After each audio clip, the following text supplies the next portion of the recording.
Hi, എൻ്റെ പേര് മുഹമ്മദ് സുലാൻ. അപ്പോൾ നമ്മൾ ഇന്നെടുക്കാൻ പോകുന്ന topic financial management cost of ക്യാപിറ്റലിൻ്റെ പാർട്ട് 10 ആണ്. അതിൽ നമ്മൾ ഡിസ്കസ് ചെയ്യാൻ പോകുന്നത് മാർജിനൽ കോസ്റ്റ് ഓഫ് ക്യാപിറ്റലിനെ പറ്റിയാണ്. അപ്പം നമ്മൾ മാർജിനൽ കോസ്റ്റ് ഓഫ് ക്യാപിറ്റൽ എന്ന് പറയുമ്പം അതൊരു ലാസ്റ്റിലേക്ക് വരുന്ന ഏറ്റവും ലാസ്റ്റ് ടോപ്പിക്കാണ് മാർജിനൽ കോസ്റ്റ് ഓഫ് ക്യാപിറ്റൽ. ഇതും സാധാ കോസ്റ്റ് ഓഫ് ക്യാപിറ്റലും തമ്മിൽ നിങ്ങൾക്ക് ചെറിയ കൺഫ്യൂഷൻസ് ഉണ്ടാകാൻ ചാൻസ് ഉണ്ട്. എന്തായാലും ക്ലാസ് നന്നായിട്ട് ശ്രദ്ധിച്ചിരിക്കുക. അപ്പോൾ നമുക്ക് കൺഫ്യൂഷൻ ഒന്നും ഇല്ലാതെ നല്ല രീതിയിൽ ക്ലിയർ ആക്കി എടുക്കാൻ പറ്റും. അപ്പോൾ നമുക്ക് ക്ലാസ് തുടങ്ങിയാലോ. അപ്പോൾ എന്താണ് മാർജിനൽ കോസ്റ്റിംഗ് എന്നൊക്കെ നോക്കാം.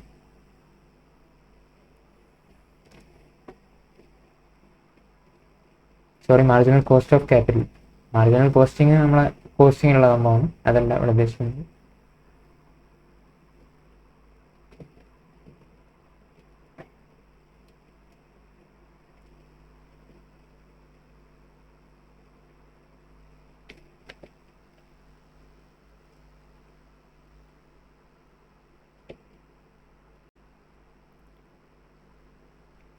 Marginal cost of capital. Marginal cost of capital is the cost of raising additional capital. Marginal cost of capital എന്താണ്? It is the cost of raising additional capital. It is derived when the average cost of capital is computed with market weights. The weights represents the portion of the funds in the firm intended to employ. When the funds raised at the same proportion as at present, if the component cost remains same, there will be no difference between ഇത് നമ്മൾ കുറച്ച് theories just പറഞ്ഞുള്ളൂ. എന്താണെന്നൊക്കെ നമ്മൾ explain ചെയ്യാം. Summary ആയിട്ട്, for computing marginal cost of capital we just have to compute cost of additional funds only. Like we do normal cost of capital in question. That situation, ignore the already existing weights and consider the additional weights as weight and compute accordingly. ഇതാണ് ഇതിൽ important ആയിട്ടുള്ള point. ഇതെന്താണെന്ന് വെച്ചാൽ, നമ്മൾ ഇതുവരെ cost of capital പഠിച്ചത് എന്താണ്? നമ്മളെ എത്രയാണ് കോസ്റ്റ്, നമ്മൾ ഫണ്ട് റൈസ് ചെയ്യുന്നതിന് നമുക്ക് കോസ്റ്റ് വരുന്നത് എന്ന് നമ്മൾ ഡിഫറെൻറ്റ് മെത്തേഡ്സിലൂടെ കണ്ടുപിടിച്ചു. അപ്പോൾ അതെന്ത് വെച്ചിട്ടാണ്, ഏത് വെയ്റ്റ്സ് വെച്ചിട്ടാണ് കണ്ടുപിടിച്ചത്? അതെത്രയാണോ ഓൾറെഡി ഉള്ളത് അത്രയും വെയ്റ്റ്സ് വെച്ചിട്ടാണ് നമ്മൾ കണ്ടുപിടിച്ചത്. ഇപ്പം നമ്മൾ ഒരു ഡെപ്റ്റിന് 1000 റുപ്പീസാണ് നമുക്ക് ചിലവ് വരുന്നത് വെച്ചാൽ, ഇപ്പോൾ നമ്മൾ 10,000 റുപ്പീസിൻ്റെ ഡെപ്റ്റ് നമ്മൾ എടുത്തു. അതിന് നമ്മൾ 10,000 റുപ്പീസ് ഇൻട്രസ്റ്റ് കൊടുക്കണം. അപ്പോൾ നമ്മളുടെ ചിലവ് എത്രയാണ്, കോസ്റ്റ് എത്രയാണ്? 10,000 ഡിവൈഡ് ബൈ 10,000. ദാറ്റ് ഈസ് 10% തരും. അതായത് അതെങ്ങനെയാണ്, നമ്മൾ എത്രയാണോ നമുക്ക് ചിലവാകുന്നത്, അത് എത്ര ഫണ്ട്സിന് വേണ്ടിയാണ് ചിലവാകുന്നത് എന്നുള്ളത് നോക്കിയിട്ടാണ് നമ്മൾ കോസ്റ്റ് കണ്ടുപിടിക്കുക. അതേപോലെ തന്നെയാണ് നമ്മൾ മാർജിനൽ കോസ്റ്റ് ഓഫ് ക്യാപിറ്റലും ചെയ്യുക. ബട്ട് ഇവിടെ ഡിഫറൻസ് എന്താണെന്ന് വെച്ചാൽ, ഞാൻ ഡിഫറൻസ് എന്താണെന്ന് ഒരു എക്സാമ്പിളിലൂടെ പറഞ്ഞുതരാം.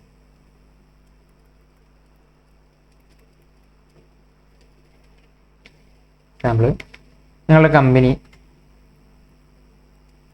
ABC ലിമിറ്റഡ് എന്ന് പറഞ്ഞ കമ്പനിയാണ്. ഇതിലാദ്യം ഇക്വിറ്റി ഷെയർ ക്യാപിറ്റൽ എത്ര ഉണ്ട്? 100 lakhs ഉണ്ട്. അതുപോലെ തന്നെ ഡെപ്റ്റ് എത്ര ഉണ്ട്? 10 lakh ഉണ്ട്. അതുപോലെ തന്നെ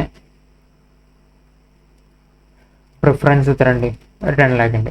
ടോട്ടൽ 1,20 lakh, അതായത് 120 lakh ആണ് എന്ത് നമ്മുടെ ടോട്ടലായിട്ടുള്ള ക്യാപിറ്റൽ ഉള്ളത്. അപ്പം ഇതിൻ്റെ ഓരോന്നിൻ്റെ കോസ്റ്റ് എങ്ങനെ വരുന്നതെന്ന് വെച്ചാൽ, ഇതിന് വരുന്ന കോസ്റ്റ് ഇപ്പം 5% ആണ്.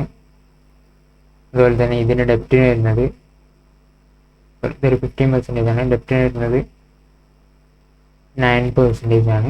അതുപോലെ തന്നെ പ്രിഫറൻസിന് 12% ആണെന്ന് വിചാരിച്ചോളൂ. അപ്പോൾ ഇത്രയും കോസ്റ്റ് ഇതിന് വരുന്നുണ്ട്. ഇത് നമ്മൾ ഓരോ മെത്തേഡ്സ് പഠിച്ചിട്ടില്ലേ, ആ മെത്തേഡ്സ് വെച്ചിട്ടാണ് നമ്മൾ കാൽക്കുലേറ്റ് ചെയ്തെടുത്തതാണെന്ന് വിചാരിച്ചോളൂ. അപ്പോൾ അങ്ങനെ നമുക്ക് എന്ത് കിട്ടി? ഇവിടെ ഇക്വിറ്റി ഷെയർ ക്യാപിറ്റലിൻ്റെയും ഡെപ്റ്റിൻ്റെയും ഒക്കെ ഇത് കിട്ടിയിട്ടുണ്ട്. ഇതാണെന്ത് നമ്മളുടെ കമ്പനിയുടെ എക്സിസ്റ്റിംഗ് ആയിട്ടുള്ള കോസ്റ്റ് ഓഫ് ക്യാപിറ്റൽ. ഇതാണ് നമ്മൾ ഇതുവരെ കണ്ടുപിടിച്ചുകൊണ്ടിരുന്നത്. ഇനി മാർജിനൽ കോസ്റ്റ് ഓഫ് ക്യാപിറ്റൽ എപ്പോഴാണ് വരിക എന്ന് വെച്ചാൽ, ഇപ്പം നമ്മൾ കമ്പനി എന്ത് ചെയ്യാണ്, എക്സ്പാൻഷൻ നടത്തുക എന്ന് പറഞ്ഞാൽ പുതിയ ഫണ്ട് എടുത്തിട്ട് നമ്മൾ ഇൻവെസ്റ്റ്മെൻറ്റ്സ് കൂട്ടുകയാണ്. പുതിയ ഫണ്ട്സ് റൈസ് ചെയ്യുമ്പോൾ എന്തുണ്ടാവും, ഇപ്പോൾ ഇക്വിറ്റി ഒരു അഡീഷണൽ ആയിട്ട് 100 lakh എടുക്കുന്നു. അതുപോലെ തന്നെ ഡെപ്റ്റ് ഒരു 20 lakh എടുക്കുന്നു. അതുപോലെ തന്നെ പ്രിഫറൻസ് ഷെയർ ഒരു 30 lakh എടുക്കുന്നു. 1,50 lakh അഡീഷണൽ ആയിട്ട് എടുക്കുകയാണ്. ഇത് കൂടാതെ ഇത്രയും നമ്മൾ എടുക്കുകയാണ്. അപ്പോൾ നമ്മൾ ഇത്രയും ഈ പുതിയ ഫണ്ട്സ് എടുത്തല്ലോ, ഇത്രയും 1,50 lakh.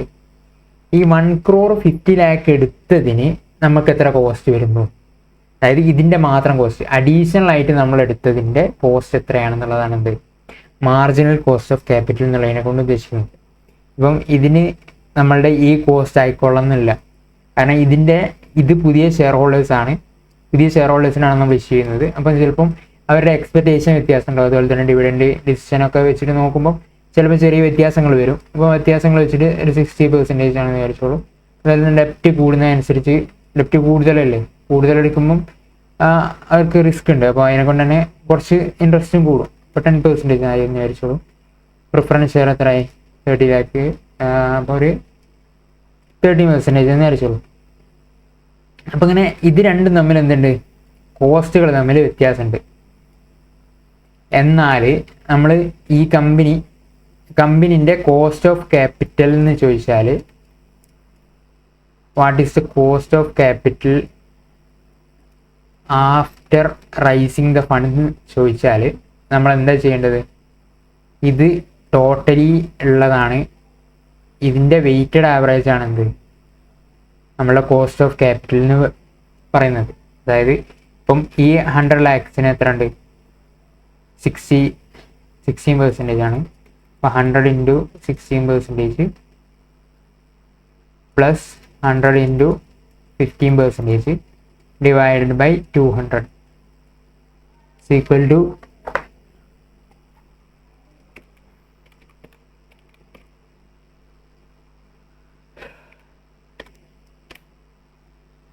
15.5% എന്ന് വരും.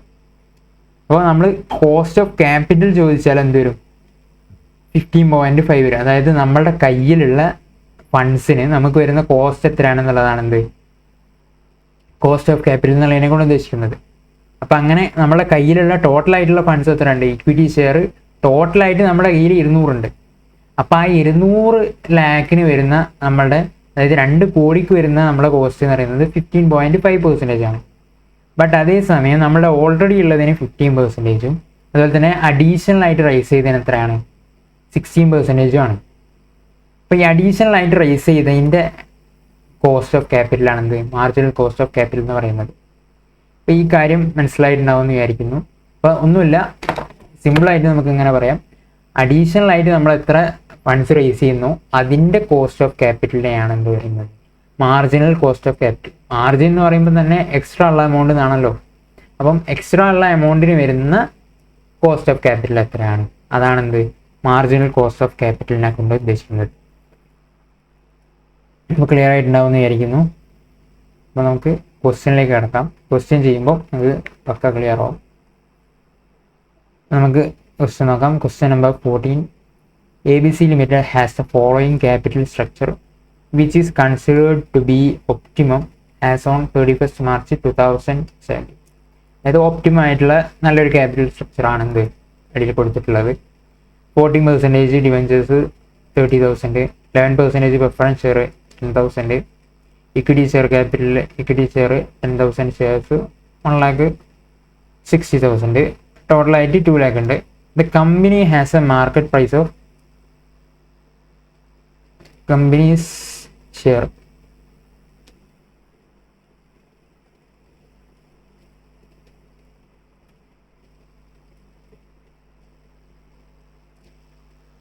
has a market price of 23.6.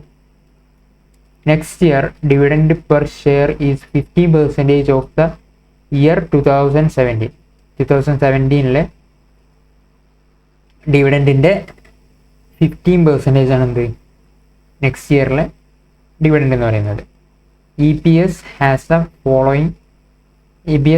following trends for the preceding years and it is expected to continue in future. ഇത് ഫ്യൂച്ചറിലും കണ്ടിന്യൂ ചെയ്യാൻ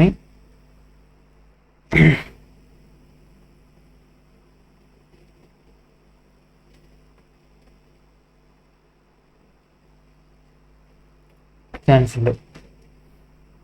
അപ്പോൾ അതെന്താ ഉദ്ദേശിക്കുന്നത് വെച്ചാൽ expected to continue in future, അതായത് ഈ ഗ്രോത്ത് റേറ്റ് സെയിം ആണ്, ഒരു കണ്ടിന്യൂസ് ആയിട്ടുള്ള ഗ്രോത്ത് ഉള്ളതാണ്. അതായത് ജസ്റ്റ് ഇത് സംഭവം എന്തിനാ തന്നെന്ന് വെച്ചാൽ നമ്മൾ ജസ്റ്റ് ഗ്രോത്ത് റേറ്റ് കണ്ടുപിടിക്കാൻ വേണ്ടി തന്നതാണ്. ഇതൊന്ന് ക്വസ്റ്റ്യൻ ജസ്റ്റ് ഒന്ന് കറക്കി തിരിച്ചെന്നേ ഉള്ളൂ, ജസ്റ്റ് വലിയ വിഷയമൊന്നുമില്ല.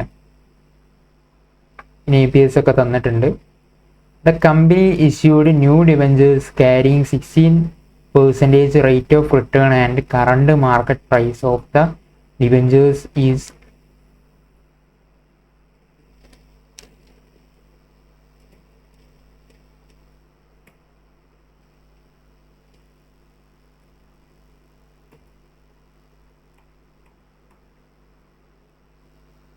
current market price of the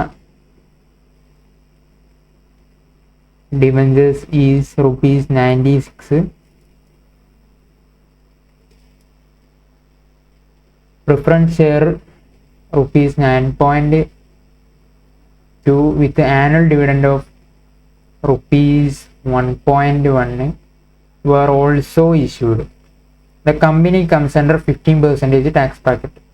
Calculate after tax cost of new debt, cost of new preference shares,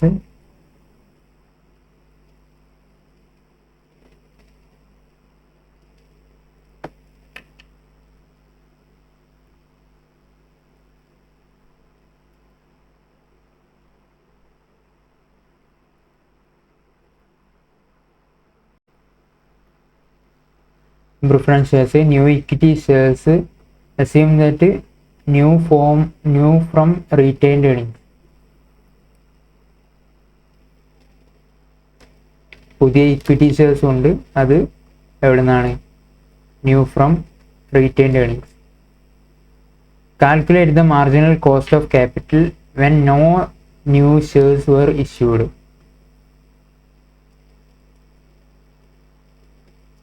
How much can be spent for capital investment before new ordinary share must be sold, assuming that retained earnings for the year are 15% of 2017. What will be the marginal cost of capital when the funds exceed the amount calculated in 3, assuming new equity are issued at ₹20 per share? ഇതൊരു important ആയിട്ടുള്ള ക്വസ്റ്റ്യനാണ്, very very important. കാരണം ഈ ക്വസ്റ്റ്യനിൽ കുറേ കാര്യങ്ങൾ cover ചെയ്യുന്നുണ്ട്, കുറേ പുതിയ കാര്യങ്ങൾ കവർ ചെയ്യുന്നുണ്ട്. അപ്പോൾ കാര്യങ്ങൾ എന്താണെന്ന് നമുക്ക് നോക്കാം. അപ്പോൾ ഇതിൽ ആദ്യം പറയുന്ന ക്വസ്റ്റ്യൻ എന്താണെന്ന് നോക്കാം. കാൽക്കുലേറ്റ് കോസ്റ്റ് ഓഫ് ന്യൂ ഡെപ്റ്റിൻ്റെ കോസ്റ്റ് കണ്ടുപിടിക്കുക. അതുപോലെ തന്നെ cost of new preference share ഓരോന്നിനും കണ്ടുപിടിക്കാൻ പറഞ്ഞിട്ടുണ്ട്. അപ്പോൾ നമുക്ക് ഓരോന്നിൻ്റെത് കണ്ടുപിടിച്ച് തുടങ്ങാം.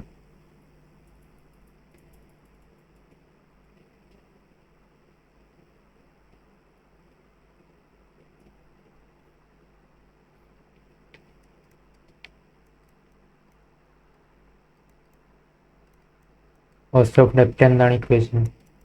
Interest into 1 - tax divide by net proceeds. Interest എത്രയാണ് ഇവിടെ?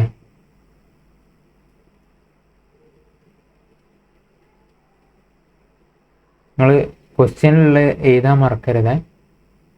നമ്മൾ ആദ്യം തന്നെ പറഞ്ഞൊരു കാര്യമാണ്, വലിയ ക്വസ്റ്റ്യൻസ് ആണെങ്കിൽ എന്ത് ചെയ്യണം? ഗിവൺ എന്തായാലും എഴുതണം, എന്നാലാണ് പെട്ടെന്ന് നമുക്ക് ചെയ്യാൻ പറ്റുക നമ്മൾ പറഞ്ഞിട്ടുണ്ട്. അപ്പോൾ നമുക്ക് ഗിവൺ ആദ്യം തന്നെ എഴുതി കൊടുക്കാം.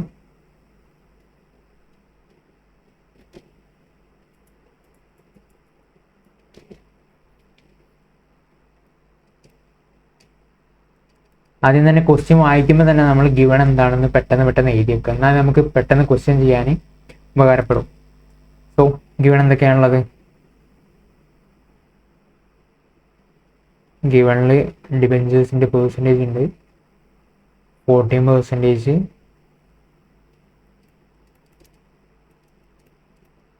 ഡിബഞ്ചേഴ്സിൻ്റെ പെർസെൻറ്റേജ് 14% ആണ്. അതുപോലെ തന്നെ 11% preference share,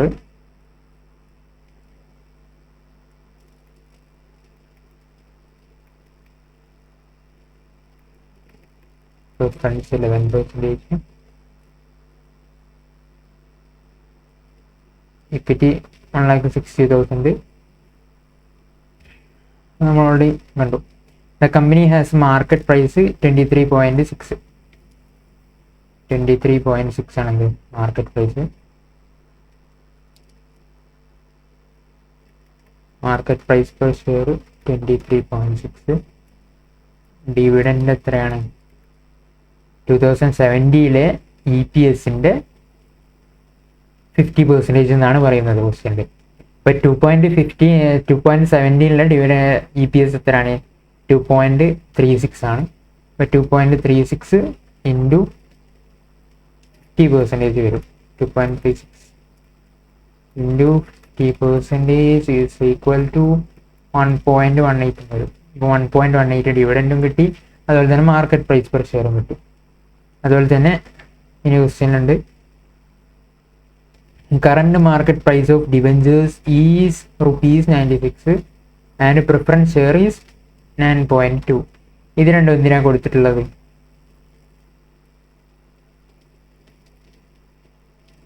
preference market price 9.2 and debentures market price 96. എന്തിനാണ് കൊടുത്തിട്ടുള്ളത്? ഞാൻ മുന്നേ പറഞ്ഞിട്ടുള്ളതാണ്. അതായത് മാർക്കറ്റ് പ്രൈസ് ഒരു ക്വസ്റ്റ്യനിൽ തന്നിട്ടുണ്ടെങ്കിൽ അതാണ് നമ്മൾ നെറ്റ് പ്രൊസീഡ്സ് ആയിട്ട് എടുക്കേണ്ടത്. കാരണം ഇപ്പോൾ ഉള്ള മാർക്കറ്റുള്ള പൈസ ആണ് എന്ത് നമുക്ക് ആ ഷെയർ വിറ്റാൽ കിട്ടുക. അപ്പം അതിനെ കൊണ്ട് അതാണെന്ത് നമുക്ക് നെറ്റ് പ്രൊസീഡ്സ് ആയിട്ട് നമ്മുടെ കയ്യിലേക്ക് കിട്ടിയിട്ടുണ്ടാവുക ആ എമൗണ്ട് ആയിരിക്കും. അതുകൊണ്ടാണ് ആ മാർക്കറ്റ് പ്രൈസ് ഇപ്പോൾ അത്ര ഉള്ളത്. അതുപോലെ തന്നെ നമ്മൾ മാർക്കറ്റ് പ്രൈസ് വെച്ച് കൺസിഡർ ചെയ്യുമ്പോൾ ഇപ്പോൾ അതിന് മാർക്കറ്റിൽ എത്രയാണ് വാല്യൂ ഉള്ളത്. ഇപ്പോൾ വാല്യൂ വെച്ചിട്ടാണ് എന്ത് നമ്മൾ കോസ്റ്റ് കണ്ടുപിടിക്കേണ്ടത്. നമ്മൾ എന്താണ് ചെയ്യുന്നത്? നമ്മൾ ഇക്വിറ്റിയുടെ കേസിൽ അങ്ങനെ മാർക്കറ്റ് പ്രൈസ് വെച്ചിട്ടുള്ള കമ്പ്യൂട്ട് ചെയ്യൽ. അപ്പോൾ അതുപോലെ തന്നെ മാർക്കറ്റ് പ്രൈസ് തരുന്നുണ്ടെന്നുണ്ടെങ്കിൽ പ്രിഫറൻസ് ഷെയറും അതുപോലെ തന്നെ ഡിബഞ്ചേഴ്സും നമ്മൾ മാർക്കറ്റ് പ്രൈസ് വെച്ചിട്ട് തന്നെ ചെയ്യണം. അപ്പോൾ മാർക്കറ്റ് പ്രൈസ് ഉണ്ട്. അപ്പോൾ ഇനി എന്താ ഉള്ളത്? ഇനി ടാക്സ് 50% എന്നുണ്ട്.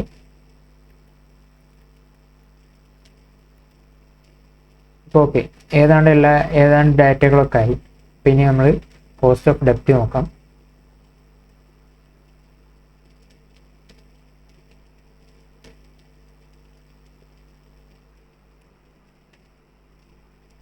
ഇൻട്രസ്റ്റ് എത്രയാണ്? 14% ആണ്. ഫേസ് വാല്യൂ എത്രയാണ്?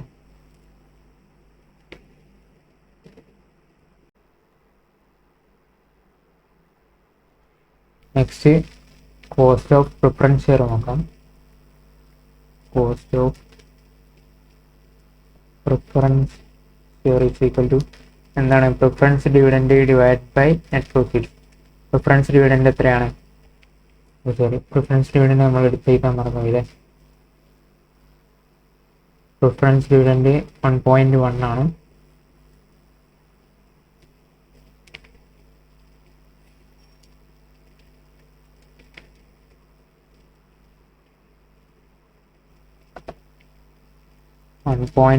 divided by 96 sorry 9.2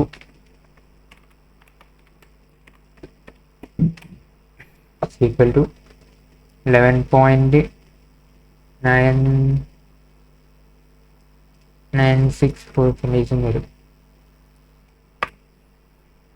അപ്പോൾ ഇത്രയാണ് എന്ത് കോസ്റ്റ് ഓഫ് പ്രിഫറൻസ് ഷെയർ വരുന്നത്. പിന്നെ നമുക്ക് എന്താണ് next? Cost of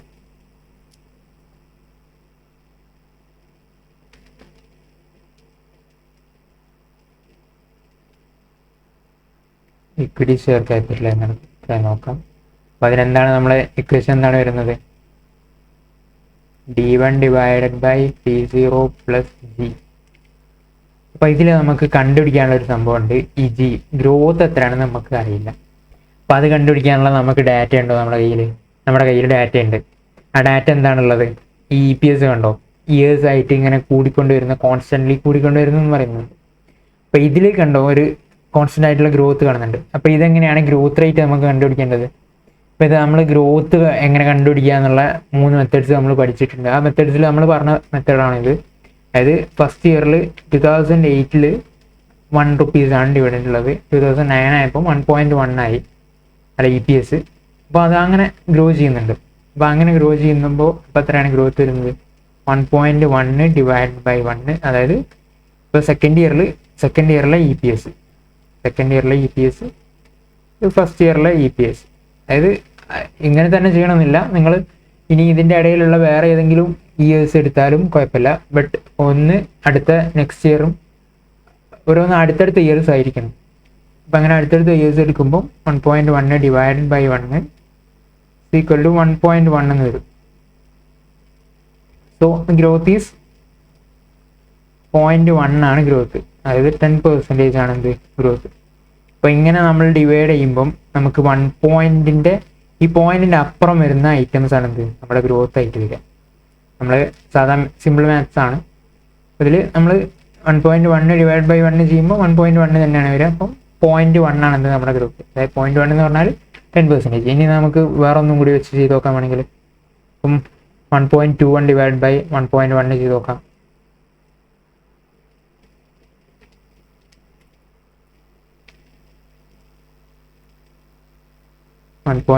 divided by 1.1.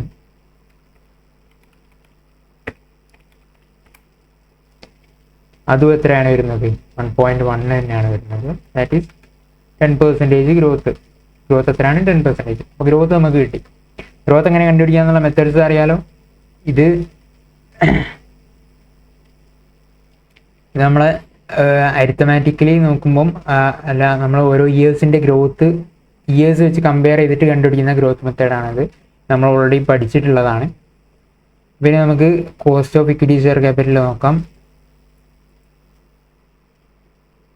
എങ്കിൽ കോസ്റ്റ് ഓഫ് ഇക്വിറ്റി നോക്കാം. ഇപ്പം D1 എത്രയാണ് വരുന്നത്?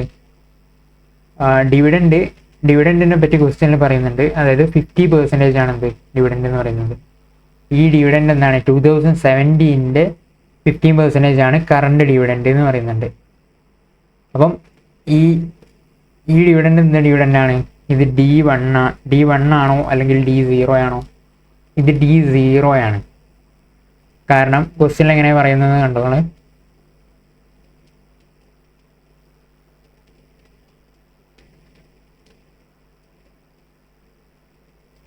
Next year dividend per share is 50% of the 2017 EPS. So ഇത് നെക്സ്റ്റ് ഇയർ ഡിവിഡൻ്റ് ആണ്. അപ്പോൾ നമുക്ക് എന്ത് ചെയ്യേണ്ട ആവശ്യമില്ല? ഗ്രോത്ത് അപ്ലൈ ചെയ്യേണ്ട ആവശ്യമില്ല. സോ ഇത് D0 അല്ല, ഇത് D1 ആണ്. ഓക്കെ, ഇത് D1 ആണ്. D1ഉം D0 എങ്ങനെ കണ്ടുപിടിക്കുക എന്നുള്ളതൊക്കെ നമ്മൾ പറഞ്ഞതാണ്. അപ്പോൾ ഇതെന്താണ്? D1 ആണ്. അപ്പോൾ D1 ആകുമ്പോൾ എന്ത് ചെയ്യണം? നേരെ ചെയ്താൽ മതി. അപ്പോൾ നമ്മൾ D1 1.18 ആണെന്ന് കിട്ടിയിട്ടുണ്ട്. It's equal to 1.18 divide by 23.6 plus 10% is equal to 1.18 divide by 23.6 plus 0.1 is equal to 15% ആണെന്ത് കെ വരുന്നത്, കോസ്റ്റ് ഓഫ് ഇക്വിറ്റി വരുന്നത്. അപ്പം ഇത്രയാണ് എന്ത് മാർജിനൽ കോസ്റ്റ്. അതായത് അഡീഷണൽ ആയിട്ട് നമ്മൾ വരുത്തുന്ന ഫണ്ട്സിന് വരുന്ന കോസ്റ്റ് ആണ് എന്ത് ഇത്രയും. ഓക്കെ,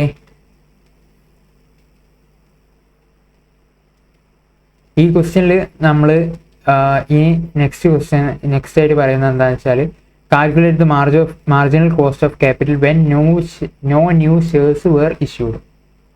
അതായത് no new shares were issued. ഈ ന്യൂ ഷെയർസ് ഇഷ്യൂ ചെയ്യാത്തൊരു കേസിൽ നമ്മളുടെ മാർജിനൽ കോസ്റ്റ് ഓഫ് ക്യാപിറ്റൽ എത്ര ആയിരിക്കും എന്നാണ് പറയുന്നത്.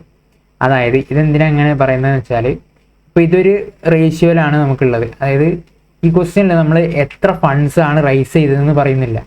അതിന് പകരം പറയുന്ന വേർഡാണിത്. എന്ത്? When no new shares were issued. അതായത് ഇപ്പം നമ്മുടെ കയ്യിലുള്ള ഷെയർസിൻ്റെ, അതായത് ഈ ക്യാപിറ്റൽ സ്ട്രക്ചറിൻ്റെ ഈ പെർസെൻറ്റേജ് ഉണ്ടല്ലോ, ഇതേ പെർസെൻറ്റേജിലായിരിക്കും എന്ത് നമ്മൾ പുതിയ റേസ് ചെയ്ത ഫണ്ട്. ഇപ്പോൾ നമ്മൾ അഡീഷണലി ചിലപ്പം 2 lakh തന്നെ ആയിരിക്കും ഫണ്ട് റേസ് ചെയ്തിട്ടുണ്ടാവുക. അതും ഏത് റേഷ്യോ തന്നെ ആയിരിക്കും, 1,60,000 ഷെയർസ്, അതുപോലെ തന്നെ 10,000 പ്രിഫറൻസ് ഷെയർസ്, അതുപോലെ തന്നെ 30,000, അങ്ങനത്തെ ആ ഒരു റേഷ്യോയിലായിരിക്കും എന്ത് ഫണ്ട്സ് റേസ് ചെയ്തിട്ടുണ്ടാവുക. അതിനെ കൊണ്ടാണ് എന്ത് when no new shares are issued എന്ന് പറയുന്നത്. അപ്പം ഇത് നമ്മൾ എന്തായിട്ട് എടുക്കണം, ഇത് 30/2 lakh എന്ന് പറയുമ്പം ഇത് 15% ആണ്, ഇത് 5% ആണ്, ഇത് 80% ആണ്.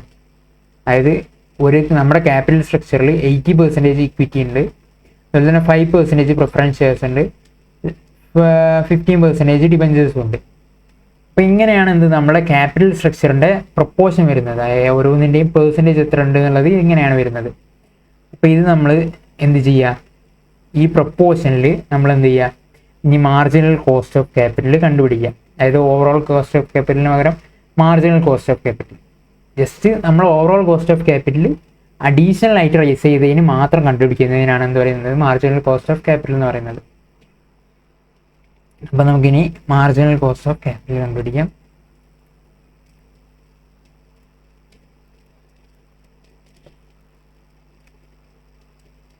മാർജിനൽ കോസ്റ്റ് ഓഫ് ക്യാപിറ്റൽ ആദ്യം തന്നെ കമ്പോണൻസ്, പിന്നെ പ്രൊപ്പോർഷന്,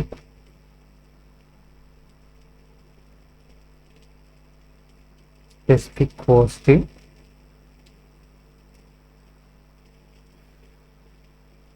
multiplier, product.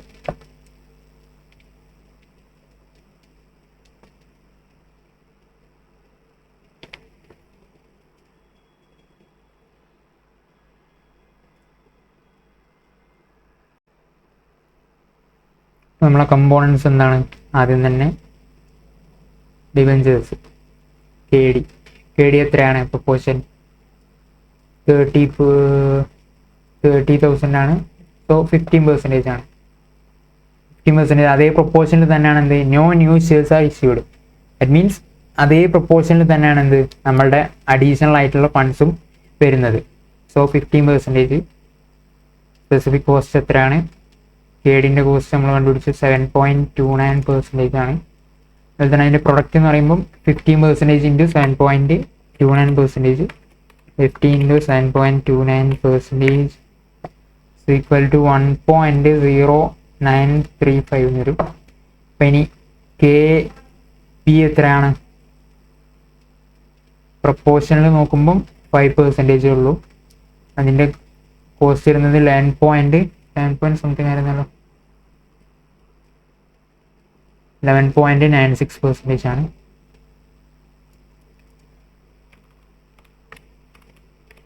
into 11.96% equal to 0.598.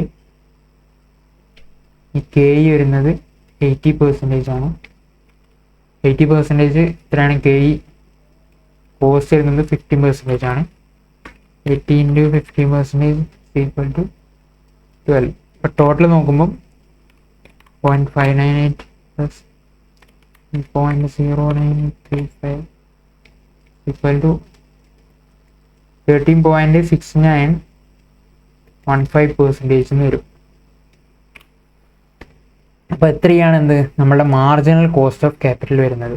ഇതിൽ ഈ ആൻസർ റോങ് ആണ്, ഇത് നോക്കണ്ട.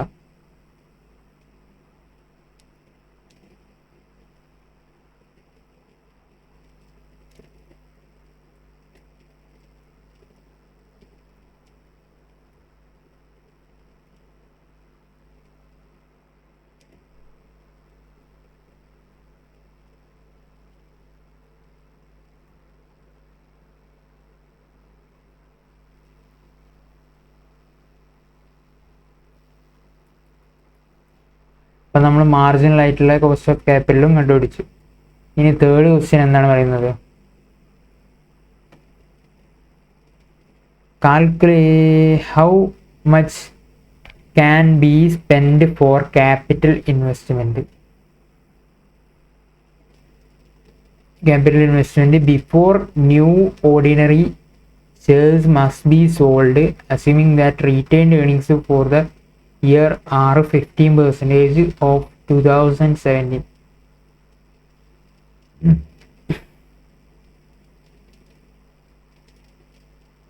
ഇതെന്താണ് ക്വസ്റ്റ്യൻ പറയുന്നത്?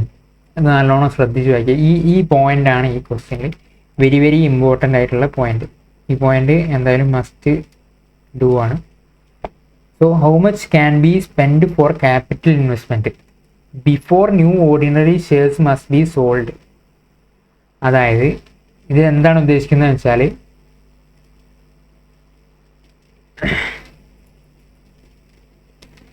ന്യൂ ഷെയർസ് ഇഷ്യൂ ചെയ്യുന്നില്ല.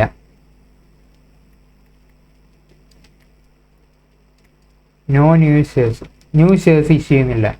പകരം നമ്മൾ എന്ത് ചെയ്യാണ്, നമ്മളുടെ കയ്യിലുള്ള റീറ്റെയിൻഡ് ഏണിങ്സ്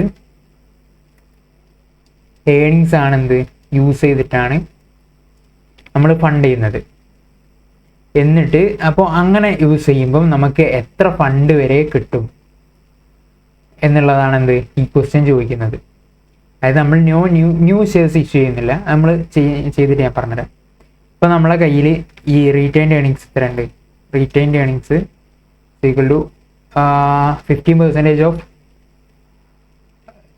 2017 എന്ന് പറയുന്നുണ്ട്. അപ്പോൾ 2.36 ഇൻറ്റു 15% ദാറ്റ് ഈസ് 1.18 ആണ് നമ്മളെ റീറ്റെയിൻഡ് ഏണിങ്സ് ഉള്ളത്.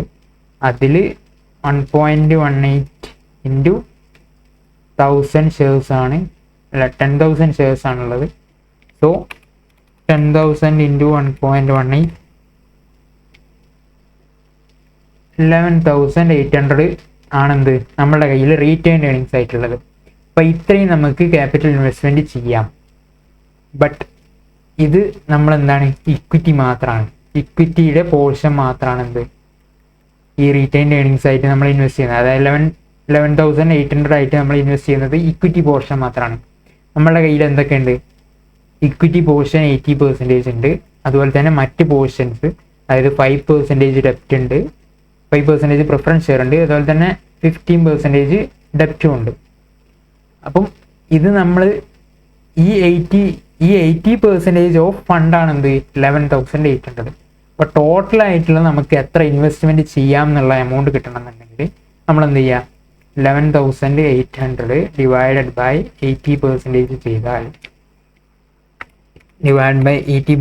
ചെയ്താൽ നമുക്ക് എത്ര കിട്ടും?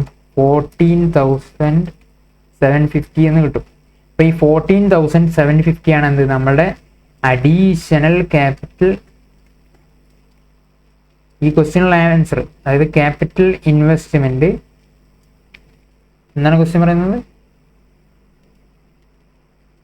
How much can be spend four capital investment before new ordinary shares must be sold. അതായത് പുതിയ ഷെയർസ് നമ്മൾ ഇഷ്യൂ ചെയ്തിട്ട് വിൽക്കുന്നതിന് മുമ്പായിട്ട് നമുക്ക് എത്ര ഷെയർസ്, അതായത് എത്ര ഫണ്ട് റേസ് ചെയ്യാം, അതായത് പുതിയ ഷെയർ ഒന്നും നമ്മൾ ഇഷ്യൂ ചെയ്യാതെ തന്നെ നമുക്ക് എത്ര ഫണ്ട് കൊണ്ടുവരാം.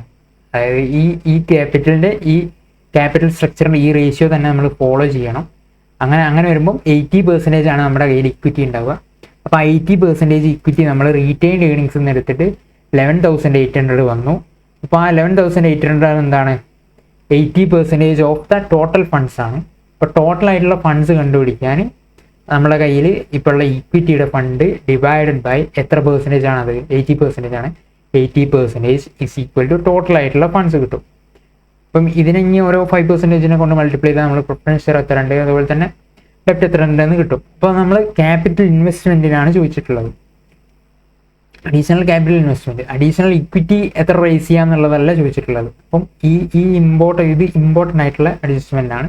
ഇത് നമ്മൾ എന്തായാലും നിങ്ങൾ കവർ ചെയ്ത് പോകണം. ഇത് മനസ്സിലായിട്ടുണ്ടാവും എന്ന് വിചാരിക്കുന്നു. ഒന്നുകൂടി മനസ്സിലായിട്ടില്ലെങ്കിൽ ഒന്നുകൂടി ഒന്ന് കണ്ടു നോക്കുക, അല്ലെങ്കിൽ ഡൗട്ട്സ് ഉണ്ടെങ്കിൽ എന്നോട് ചോദിക്കുക. ഇനി ഫോർത്ത് ക്വസ്റ്റ്യൻ എന്താണ്? ഫോർത്ത് ക്വസ്റ്റ്യൻ എന്താ പറയുന്നത് നോക്കാം.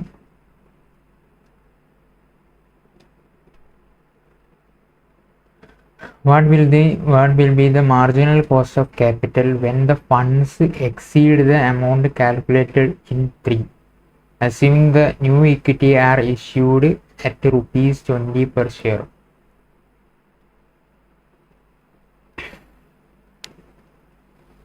ഇതും ഒരു ഇമ്പോർട്ടൻറ്റ് പോയിന്റ് തന്നെയാണ്. അപ്പം ഇതിലെന്താ പറയുന്നത് വെച്ചാൽ what will be the marginal cost of capital when the fund exceed the amount calculated in 3. അതായത് നമ്മൾ 3യിൽ നമ്മൾ ഒരു എമൗണ്ട് കാൽക്കുലേറ്റ് ചെയ്തിട്ടുണ്ട്. എന്താണത്? അത് നമ്മുടെ റീറ്റെയിൻ ഏണിങ്സ് വെച്ചിട്ട് തന്നെ നമുക്ക് ഫണ്ട് ചെയ്യുന്ന രീതിയിൽ, അതായത് 80% ഓഫ് നമ്മളുടെ റീറ്റെയിൻ ഏണിങ്സും അതുപോലെ തന്നെ 80% റീറ്റെയിൻ ഏണിങ്സ് ആയിട്ടുള്ള ഇക്വിറ്റി ആയിട്ട് കൺവേർട്ട് ചെയ്തിട്ടുള്ളതും അതുപോലെ തന്നെ 5% ലെഫ്റ്റ്, അതൊക്കെ കൂടി ഒരു നമ്മൾ എമൗണ്ട് കാൽക്കുലേറ്റ് ചെയ്ത് കണ്ടുപിടിച്ചിട്ടുണ്ട്. അപ്പം അത് വെച്ചിട്ട് അതിൻ്റെ മുകളിലേക്ക് വരുമ്പം നമ്മളുടെ മാർജിനൽ കോസ്റ്റ് ഓഫ് ക്യാപിറ്റൽ എന്ത് സംഭവിക്കുന്നു എന്നുള്ളതാണ് എന്ത് ക്വസ്റ്റ്യനിൽ പറയുന്നത്. അപ്പം എങ്ങനെ ചെയ്യാം?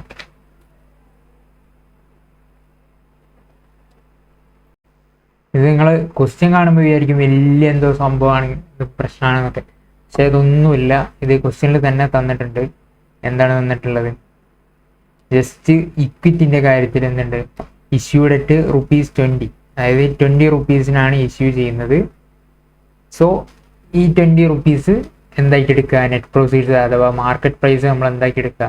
ഈ 20 റുപ്പീസ് ആക്കി എടുക്കുക. അതായത് പുതിയ ഇഷ്യൂ ചെയ്യുന്ന ഷെയർസിന് 20 റുപ്പീസാണ് മാർക്കറ്റ് വാല്യൂ. നമ്മളുടെ ഓൾറെഡി ഉള്ള ഷെയർസിന് 26.3 മാർക്കറ്റ് വാല്യൂ ഉണ്ട്. ബട്ട് പുതിയ ഇഷ്യൂ ചെയ്യുന്ന ഷെയർ 20 റുപ്പീസിനാണ് ഇഷ്യൂ ചെയ്യുന്നത് വെച്ചാൽ ആ 20 റുപ്പീസ് ആയിരിക്കും എൻ്റെ മാർക്കറ്റ് വാല്യൂ. ഇപ്പം നമ്മുടെ IPOs ഒക്കെ അല്ലേ, IPOസിൽ നമ്മൾ ബിഡ് ചെയ്തിട്ട് അത് ലിസ്റ്റഡ് പ്രൈസ് ഒക്കെ വരൂലേ, അപ്പോൾ അതിൽ നമ്മുടെ ₹20 ആണ് എന്ത് ഇഷ്യൂ ചെയ്യുന്ന price. So that price will be considered. ഇപ്പോൾ നമ്മൾ 20 ആണ് കൺസിഡർ ചെയ്യുക. അപ്പോൾ അതേ ഉള്ളൂ വ്യത്യാസം, ബാക്കിയൊക്കെ റെഡി തന്നെയാണ്. അതിനെ കൊണ്ടാണ് എന്ത് പുതിയ ഷെയർ ഇഷ്യൂ ചെയ്യുന്നതെന്നുള്ള what will be the marginal cost of capital when the funds exceed the amount calculated in 3. അതായത് നമ്മൾ നേരത്തെ കാൽക്കുലേറ്റ് ചെയ്തതിൽ കൂടുമ്പോൾ നമ്മൾ എന്ത് ചെയ്യേണ്ടി വരും? പുതിയ ഷെയർസ് ഇഷ്യൂ ചെയ്യേണ്ടി വരും. കാരണം റീറ്റെയിൻ ഏണിങ്സിനേക്കാളും എന്തുണ്ട് കൂടുതൽ ഫണ്ട്സ് നമുക്ക് വേണ്ടി വരുന്നുണ്ട്. അപ്പോൾ ആ കേസിൽ എന്ത് ചെയ്യും? ഇക്വിറ്റി വരുന്നുണ്ട്. സോ ആ ഇക്വിറ്റിൻ്റെ ചേഞ്ച് മാത്രമേ ഉണ്ടാവുള്ളൂ. എന്നിട്ട് അത് വെച്ചിട്ട് നമ്മൾ മാർജിനൽ കോസ്റ്റ് ഓഫ് ക്യാപിറ്റൽ കണ്ടുപിടിച്ചാൽ മതി. അപ്പോൾ ആ റിവൈസ്ഡ് മാർജിനൽ അത് തന്നെ K is equal to D1 divided by P0 plus G. അതിൽ D1 1.18 തന്നെയാണ്. P0 എത്രയായി? ₹20 ആയി. പ്ലസ് G എത്ര ആണ്? 10% തന്നെയാണ്. 1.18 divided by 20 plus 10% എന്ന് പറയുമ്പം 15.9% എന്ന് വരും.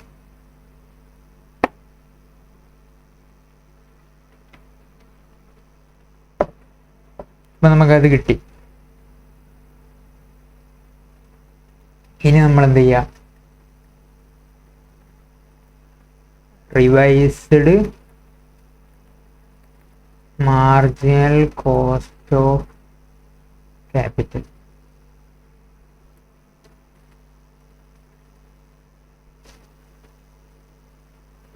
Revised marginal cost of capital എങ്ങനെയാണ് പിടിക്കുക? ഇത് നമ്മൾ ആദ്യം ചെയ്യുന്ന പോലെ തന്നെ ജസ്റ്റ് കമ്പോണൻ്റ് ചെയ്യുക.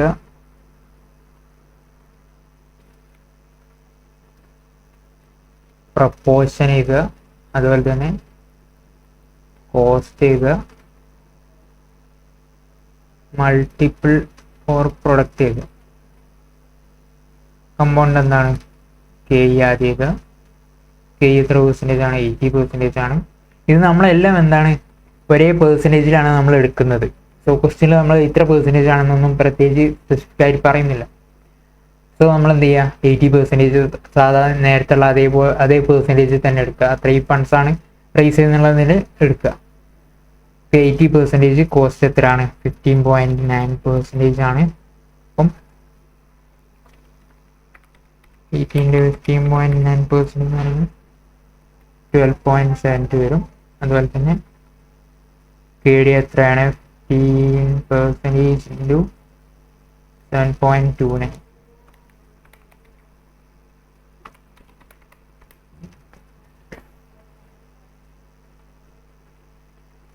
.0935. KP എത്രയാണ്? 5% into 11.996.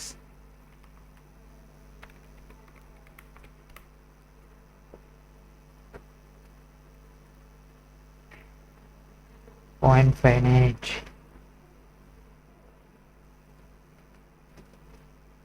So the revised marginal cost of capital will be 12.72 plus 1.035 plus 0.59, 14.415 വരും.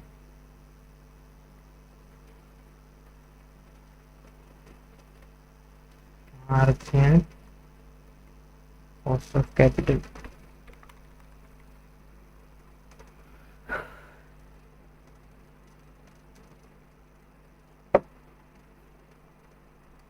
റെഡി ആണല്ലോ?